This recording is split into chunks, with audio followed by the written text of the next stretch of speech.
Aujourd'hui, nous allons nous poser la question suivante. Quelle vitesse doit-on avoir pour quitter l'attraction terrestre? Eh bien, pour ce faire, nous allons nous intéresser à l'énergie mécanique. L'énergie mécanique est la somme de l'énergie cinétique et de l'énergie potentielle. L'énergie cinétique, c'est tout simplement l'énergie qu'un objet va posséder parce qu'il bouge. Plus il va vite, plus cette énergie sera grande. Et maintenant, l'énergie potentielle gravitationnelle, c'est tout simplement l'énergie que va posséder un objet parce qu'il est attiré par la Terre. Par conséquent, plus il est loin de la Terre, moins cette énergie sera négative.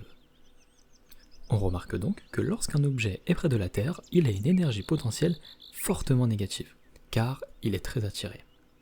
Ainsi, s'il veut s'en aller loin, il faut donc lui donner assez d'énergie cinétique pour compenser cette énergie négative.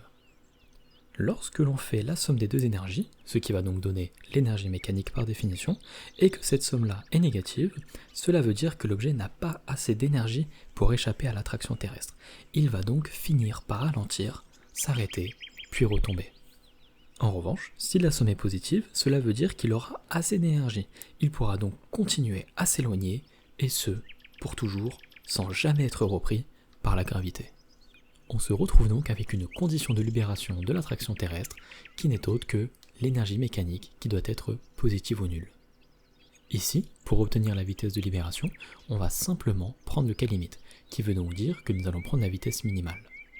Elle s'obtient donc en ayant l'énergie mécanique qui est nulle.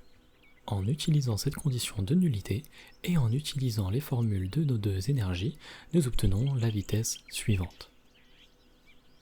Et bien maintenant, le tour est joué. En effet, nous n'avons plus qu'à remplacer la valeur de nos constantes par leur vraie valeur. Ici, G représente la constante gravitationnelle universelle. M est la masse de la Terre et R est le rayon terrestre. Et maintenant, en substituant ces valeurs dans notre équation, nous retrouvons finalement que la vitesse de libération doit être égale à 11 200 mètres par seconde.